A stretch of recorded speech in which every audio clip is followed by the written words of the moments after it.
There's a reason Close Encounters of the Third Kind still feels otherworldly nearly 5 decades later. But what if we told you the real story behind the film is even stranger than fiction? From the cast's offbeat experiences to production decisions that baffled even Hollywood insiders, what happened behind the scenes is rarely discussed and even more rarely understood. Why does this film feel so different from every other Alien movie? What truly went on during its creation? Stick around. We're peeling back the layers of a cinematic enigma that defied every expectation. Steven Spielberg's first pitch, the spiritual movie Hollywood tried to bury, for a film that would go on to redefine science fiction. Close Encounters of the Third Kind had one of the most hostile beginnings imaginable. Before cameras rolled, before a single frame was shot, Steven Spielberg's deeply personal vision was already on the brink of collapse. The idea of portraying aliens as peaceful, enlightened beings was nearly sacrilegious in 1970s Hollywood, an industry that thrived on fear, destruction, and Cold War paranoia. Every major studio passed on the project multiple times. Spielberg's pitch, focused on wonder and communion rather than chaos and carnage, was simply too alien for executives to grasp. At the time, the science fiction genre was tightly shackled to familiar formulas. Either Earth was being invaded or humans were discovering terrifying threats in space. Studio heads had no interest in a quiet spiritual encounter between species. Spielberg wasn't pitching War of the Worlds. He was offering something closer to 2001, a space odyssey, but with emotional accessibility and ordinary characters. It was a gamble that few were willing to take. Even when Columbia Pictures eventually agreed to finance the film, they did so reluctantly and only because Spielberg had just delivered a monster hit with Jaws. His credibility, not the concept, earned the green light. Behind the scenes, the tension between Spielberg's vision and the studio's demands never went away. Richard Dreyfuss, who played Roy Neary, would later describe how studio executives simply could not make sense of the story. They kept asking, "Where's the explosion? Where's the enemy?" He recalled. What they wanted was spectacle. Aliens attacking, cities burning, humanity on the brink. What Spielberg gave them instead was a deeply meditative, almost religious journey toward understanding something beyond human comprehension. The core of the story wasn't conflict, but connection. To many executives, this wasn't science fiction. It was financial disaster. Terry Garr, who played Ronnie Neary, revealed that the script was in constant flux because of studio interference.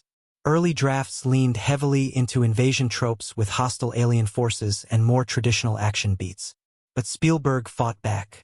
He rewrote the script multiple times to remove those elements and recenter the narrative around awe, curiosity, and emotional transformation. The rewrites weren't just cosmetic, they were ideological. Spielberg was resisting the Hollywood machine every step of the way, trying to protect a message he believed in. That contact with the unknown didn't have to be terrifying, it could be transcendent. Melinda Dillon, who portrayed Gillian Guyler, shared how the studio's anxiety only grew once the budget became clear. The film required extensive special effects, on-location shoots, and massive sets, all for a story that didn't offer the usual genre thrills. There were no laser battles, no alien overlords, just light and music and emotion. She said the absence of conventional conflict meant executives had nothing familiar to hang on to, and that made them uneasy. Columbia Pictures, already financially unstable at the time, was taking a massive risk on a movie they barely understood. But Spielberg's faith in the story never wavered. He believed the audience was ready for something deeper, something that spoke to our longing for meaning beyond ourselves. It was a story of transformation, not terror, connection, not conquest. And even with the pressure mounting, he refused to sacrifice that vision. Still, the breakthrough didn't come from Hollywood boardrooms.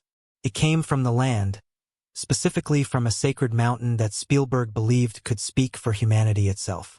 And while studios tried to dumb it down, Spielberg made a move that would elevate the film into cinematic legend by choosing a location no one expected: Devil's Tower. More than just a backdrop in a film filled with extraordinary choices, the selection of Devil's Tower as the alien landing site might be Spielberg's most powerful decision. To the untrained eye, it was just a striking natural structure, a unique geological formation rising from the plains of Wyoming. But to Spielberg, it was more than scenery. It was a spiritual symbol. He deliberately chose the location not for spectacle alone, but because of its mythological and cultural resonance.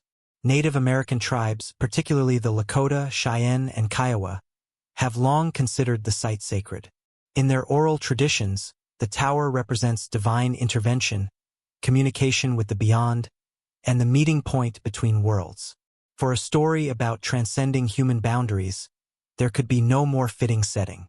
Richard Dreyfuss, who portrayed the emotionally unraveling Roy Neary, described his first experience standing beneath the tower as transformative. "You stood beneath it and believed aliens could come here," he said. "It didn't feel like part of a movie. It felt like the Earth itself was participating in the storytelling. That natural awe, the feeling of being dwarfed by something ancient and meaningful, helped Dreyfuss access the emotional depth his character required. He wasn't just imagining first contact with an alien species. He was experiencing a real encounter with the unknown. The tower became a conduit for that feeling." Melinda Dillon echoed that sentiment, calling the experience spiritually grounding. To her, the shoot didn't feel like a traditional film production. It felt like a pilgrimage. It felt like filming at a cathedral built by the earth. She later said the location didn't just support the story. It shaped it. It affected how the actors moved, how they spoke, and how they internalized the stakes of the final act. Everyone from cast to crew felt they were somewhere significant. The wind, the height, the isolation. It all contributed to the feeling that they were standing at the threshold of something immense. Indigenous mythology loomed large during production, even if it was never explicitly referenced in the script. The tower's long-standing reputation as a spiritual site wove itself into the DNA of the movie. The entire film is about communication between worlds, and Devil's Tower had always symbolized that connection. Spielberg never treated the location as a mere backdrop. It became an integral character in the narrative, a silent, immovable witness to humanity's leap toward understanding the cosmos. To place the climactic scene in a location of such spiritual and cultural significance only served to augment the film's message all the more. It was not just about humans and aliens. It was rather humanity coming into contact with the divine, the unknown, the future. Thus, the descent of the mother ship and the illumination of the tower by heavenly light were not only cinematic but also somewhat of ritualistic significance. This casting of the heavenly light upon the tower, almost like that of a rite, feels like a long-awaited coming together of the earthly and the cosmic. François Truffaut, who plays gentle and observant scientist Claude Lacombe, observed that the location determined the tone for the entire production, the very marriage of myth and science, an arena where the metaphysical and the technological could cohabit without contradiction. To Truffaut, the tower was hope, and not fear of the unknown. Hope that intelligence and beauty lay beyond our sky. Hope that some connection could be made, even if over galaxies. And by this time, that connection felt real, not due to some show-off special effects or tight script twist, but quite simply because of the location in which it happened. Devil's Tower was more than just a place. It was a statement, a holy place for a holy story. But that sense of cosmic wonder didn't end with the location. It extended to a spaceship unlike anything audiences or the cast had ever seen. The mothership that changed everything. Few images in science fiction cinema are as unforgettable as the luminous descent of the alien mothership in Close Encounters of the Third Kind. It glides in from above like a vision, glowing with color and humming with possibility. But behind this moment of cinematic transcendence lies one of the most ingenious illusions in film history. Despite appearing colossal on screen, the ship was in fact a miniature just 4 feet tall. Yet through cutting-edge lighting, clever photography, and Spielberg's instinct for awe, it became a technological marvel that felt enormous, sacred, and completely believable. Richard Dreyfuss, upon seeing the miniature model for the first time, was floored. Even as a miniature, it was absolutely mesmerizing. He later said the ship's surface was covered in thousands of tiny lights, many of which had to be manually programmed and synchronized for specific sequences. The result was a ship that didn't just look alien, it looked alive. It shimmered and moved with a kind of intelligence, as if responding to the emotions of those watching it. This wasn't just special effects, it was storytelling through design.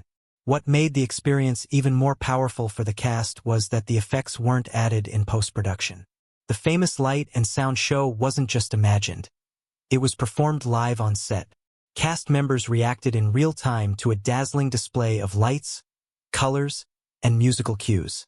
Teri Garr later admitted it felt like being inside a living machine. The lights would pulse and shift in synchronization with the now iconic five-note melody. These weren't placeholder effects or green screens. The actors were immersed in a genuine audiovisual experience, which made their expressions of wonder and disbelief all the more authentic. This live interaction also created a rhythm to the performances. The cast wasn't just reacting emotionally, they were reacting physically in time with the lights and music. Their movements, pauses, and eye contact all synced naturally with what was happening in front of them. The result was something very rare in science fiction. A scene of spectacle that never felt cold or mechanical. Instead, it felt human, alive with emotion and genuine awe. The ship's design itself was central to this emotional impact. Spielberg had no interest in creating a war machine. The mothership wasn't meant to intimidate, it was meant to inspire. The rounded, organic curves, the soft lights, and the peaceful aura gave it the feeling of a cathedral floating through space. François Truffaut compared its arrival to a sacred visitation rather than a military landing. This was a craft designed not for conquest, but for communion. The peaceful design was more than an aesthetic choice, it had philosophical significance. It conditioned how the cast understood the alien phenomena. They were not monsters from another world. Rather, they were advanced beings reaching through the veil of space and time with grace and intention. Richard Dreyfuss put it best. The ship didn't threaten, it invited. In the end, the one invitation Roy Neary accepts is that of the ship, and the very invitation that sets Close Encounters apart from every other alien movie. A foray out of Invasion into cameo. Every detail, from the ship's synchronized lights to its gentle design, reinforced Spielberg's main thesis, that an encounter with the unknown need not be terrifying, can be beautiful, and it can be transcending. The mothership was not merely a piece of real estate. It was a veritable wish list of things the film dared to say and feel about our place in the universe. And no one embodied the psychological shift that came with alien contact more than Richard Dreyfuss, who nearly lost himself in the role. The breakdown method. Richard Dreyfuss and the breakdown method. To understand the raw emotional pull of Close Encounters of the Third Kind, you have to understand what Richard Dreyfuss put himself through to play Roy Neary. His characters' journey from suburban husband to obsessed seeker of truth wasn't just an arc on paper. It became something Dreyfuss chose to live out in his own body and mind in order to authentically portray a man unraveling after an inexplicable encounter. He voluntarily disconnected from his real life. For weeks, he isolated himself from friends and family. "I had to break down my own reality," he later confessed, describing a preparation process that bordered on dangerous. Dreyfuss didn't rely on the script alone. He immersed himself in the world of alien encounter survivors, people who genuinely believed they had seen or experienced something beyond explanation. He interviewed dozens of them, taking notes on their behavior, emotions, and speech patterns. He wanted to know what it looked like when someone was no longer fully rooted in the world everyone else accepted as normal. And it wasn't just about mimicry. Dreyfuss dug into obsessive-compulsive disorder research and trauma psychology. He read about how trauma manifests in daily behavior, how the brain tries and often fails to process the incomprehensible. One of the film's most iconic moments, the mashed potato scene, wasn't even in the script. Dreyfuss improvised it based on his research into compulsive behavior. His character's need to sculpt Devil's Tower out of his food wasn't about plot. It was about psychology. Roy Neary wasn't just trying to remember something.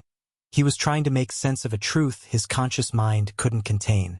The table scene, played for both discomfort and mystery, became a masterclass in showing a breakdown without words. "He wasn't acting," said one crew member. "He was manifesting trauma." This level of commitment didn't go unnoticed or unchallenged on set. Teri Garr, who played Roy's increasingly alienated wife, Ronnie, admitted that Dreyfuss' performance occasionally blurred the lines between fiction and reality. "He scared us sometimes," she said.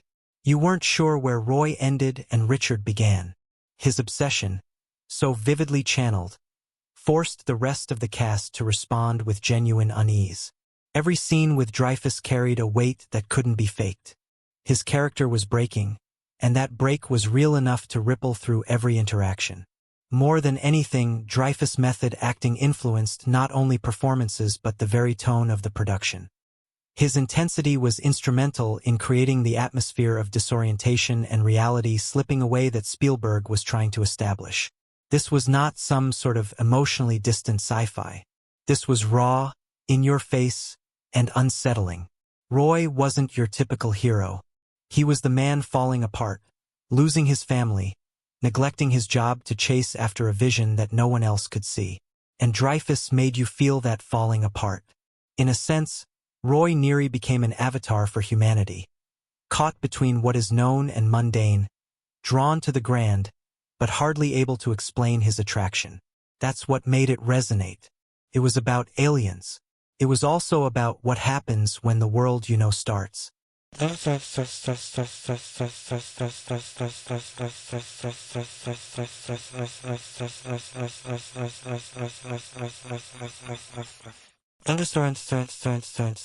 Opening up, and something gigantic stares back at you. It wasn't just a moment Dreyfuss acted. He lived it, and that moment became the film's emotional heart.